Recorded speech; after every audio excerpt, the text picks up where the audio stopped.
Фасуем мы отдельно в пакетики, порционно. Вот это один маленький пакетик, это у нас одна порция одному солдату. Такие порции у нас в такой большой упаковке по 6 штук. Жители села Чутай готовить сухие супы научили женщины из Сабинского района. Технология проста. Овощи и другие ингредиенты высушивают в сушилках, потом фасуют. Сначала делали набор для борща, сейчас ассортимент расширили до 9 блюд. Это и харчо, и рассольник, и картофельное пюре, и каши. Главное, все по-домашнему. В кашу тоже масло стали добавлять.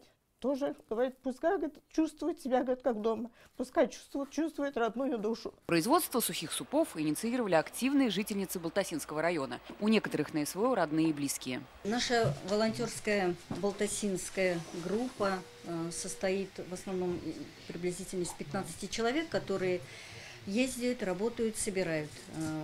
Район весь помогает. Начали волонтерское движение в нашей деревне. Как бы смола. Сначала у нас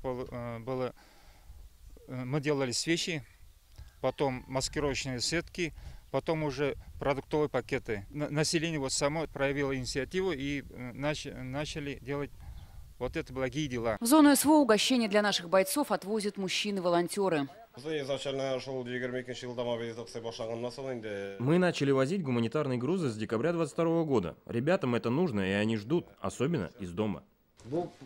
Это все собирает наш народ. Груз мы передаем лично в руки нашим бойцам. И еще делаем именные посылки.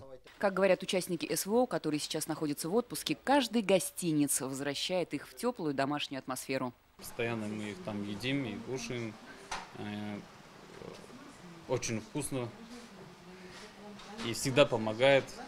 То есть удобно то, что с собой можешь взять бутылку воды и суп. Балтасинцы отправили в зону СВО уже более 20 тысяч порций супов. Сейчас начнут готовить из нового урожая. Светлана Звонарева, Дмитрий Аринин, Гульнас Ахмадиева, Андрей Корсинский, ТНВ, Балтасинский район.